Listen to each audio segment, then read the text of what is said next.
I stood in the cold kitchen light, the thin paper trembling slightly in my hand. 30 years. A lifetime built not on partnership, but on deception. I did not scream. I did not move. The numbers on the page were absolute. My son, the man I cherished, was not mine. The certainty was a physical blow to the chest, leaving me breathless but not broken. I felt a cold, deep fury, but it was buried beneath layers of calculation. Rage was weak. Justice required control. I folded the document, the crisp sound loud in the silent house. I looked toward the bedroom door. She was sleeping, unaware that the foundation of our world had just turned to dust. I knew this demanded a careful, agonizing response. I thought only of the price she must pay for this deep, long-held betrayal. This story gets darker than you can imagine. Before I show you the evidence, make sure you are subscribed to Family True Revenge. You need to see how justice is served. The Ancestry Kit arrived under the Christmas lights, a thoughtless, cheerful gift from Sarah, my wife. She wanted us to connect with our heritage, a harmless gesture. I remember the trivial feeling of scraping the swab inside my mouth at the dining table. I sealed the tube, laughing about the process. I mailed it back, forgetting it instantly.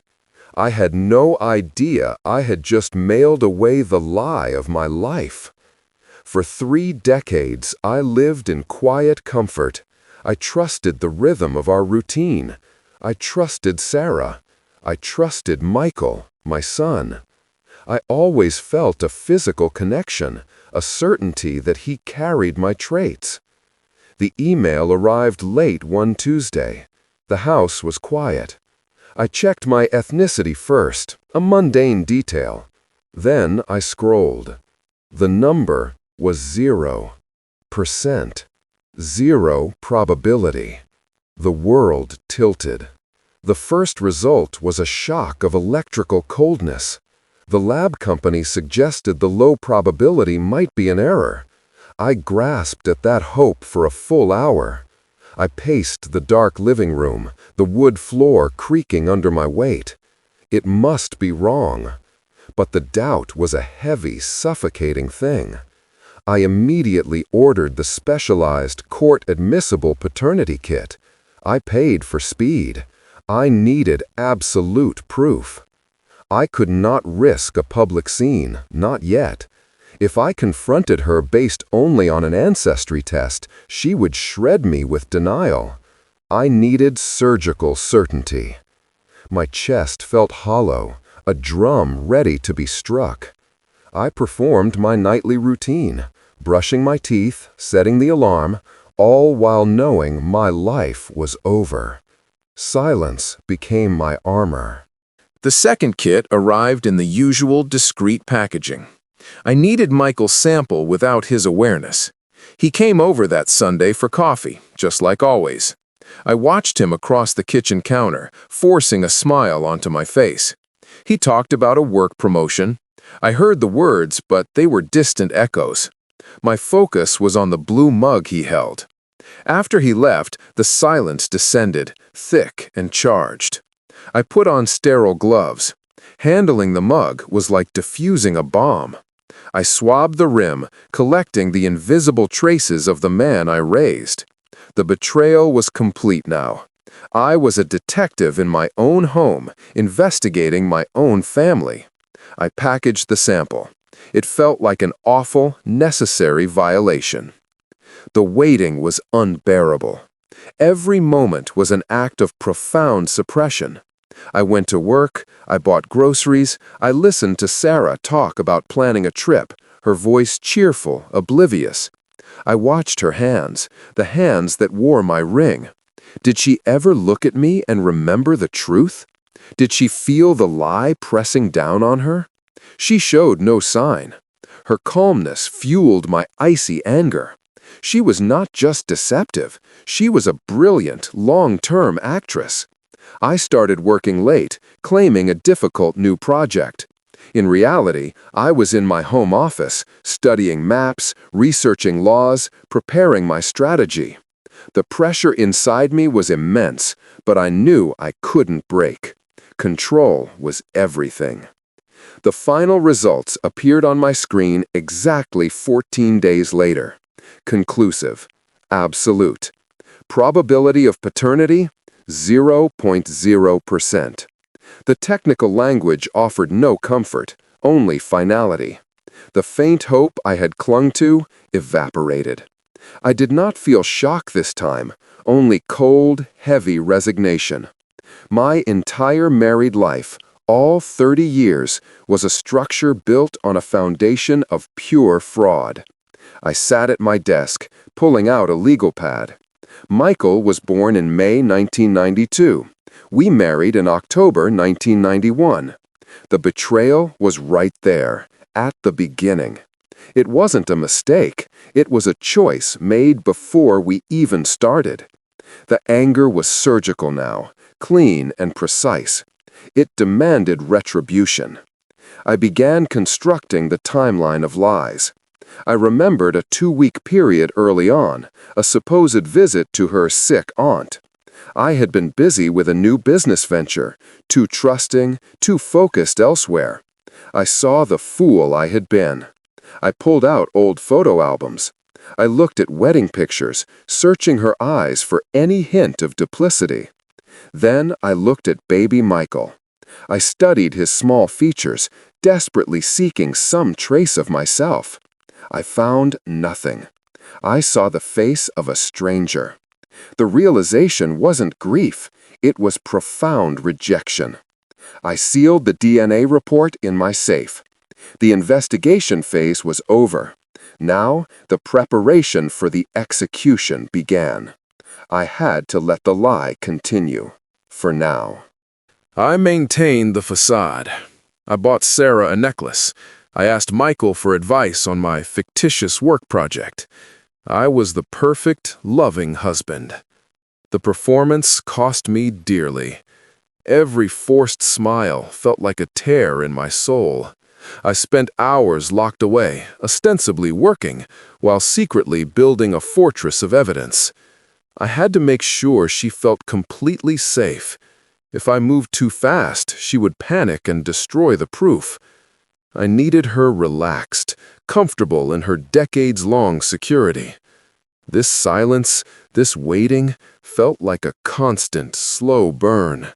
I was living among enemies, and I couldn't afford a single slip. The search for the biological father began. 30 years of secrecy meant the traces would be faint. I went through old financial records, looking for anything outside our predictable pattern. A receipt from a distant county, a cash withdrawal that didn't match our budget. These were tiny breadcrumbs, not enough. I shifted to old contacts. Sarah had always kept her past locked away, claiming it was boring. I realized it was shielded. I needed professional help to pry open that vault. I couldn't do this alone without making mistakes. I hired Frank, a retired private investigator who specialized in cold trails. I gave him a false flag. I told him I suspected financial irregularities, a way to explain my intense interest in Sarah's past spending. It was a plausible lie. I handed him the dates and locations of the few anomalies I found. I stressed the necessity of absolute stealth. Frank's eyes, practiced and weary, understood the true stakes immediately, even if he didn't know the full story. I paid him generously. Money was just a tool now. I communicated only through encrypted messages, never using my main devices. Parallel to Frank's work, I solidified my legal standing. I met with Mr. Hayes, my lawyer. I presented the request as complex estate planning, asking about the legal ramifications of divorce, specifically focusing on scenarios where a child's paternity was later disputed. I kept the discussion entirely clinical, focusing only on assets, alimony, and time limits. Mr. Hayes, a cautious man, outlined the laws. I learned about legal fraud and the path to recovering decades of support.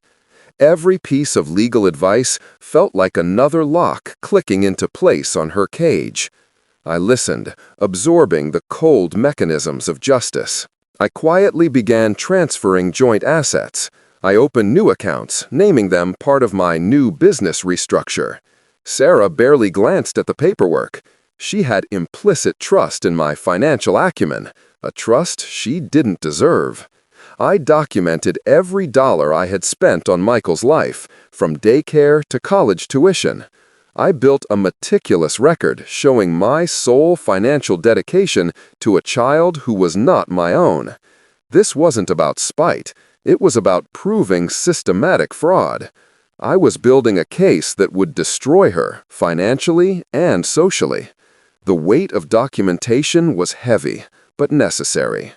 Frank's first report arrived. Digital evidence. He had traced the vague lunch receipt back to a university town and, crucially, found frequent phone calls in 1991, 1992 to a number registered to a David Miller. David Miller. The name hit me with zero familiarity, but Frank included a recent photo. David Miller was a community college professor. Respectable. Married. I looked at the photograph, and then I looked at Michael's face in a family portrait on my desk. The resemblance was immediate, undeniable, and nauseating. The anger flared hot, instantly replaced by the icy grip of contempt.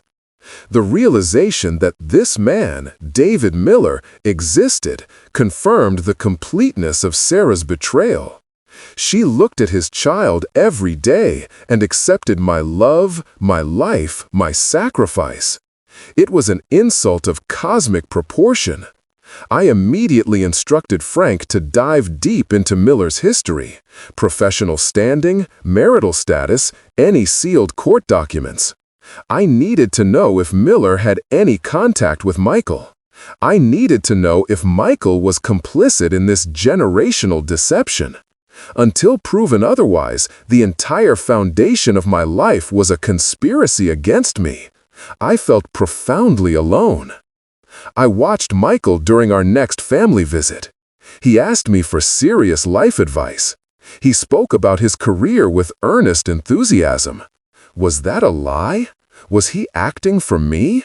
Or was he truly an innocent victim raised by a liar? The ambiguity was torture. I found myself treating him like an acquaintance, offering measured advice, while internally I was profiling him. I saw the features of David Miller in his jawline.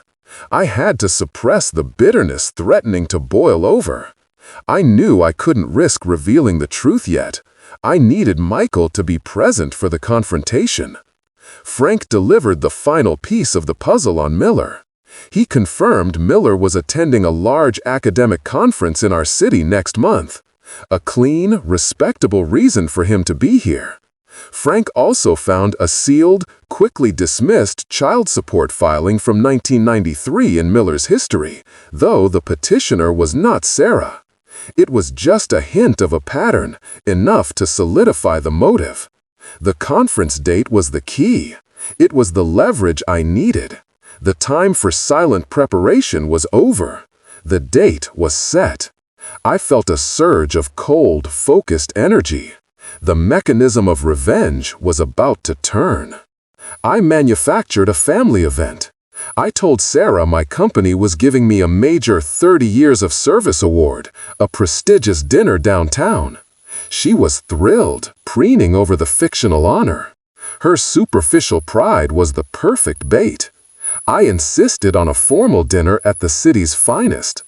In a private room, I stressed that Michael, his fiancée, Sarah's sister, and her closest friend, Martha, must attend.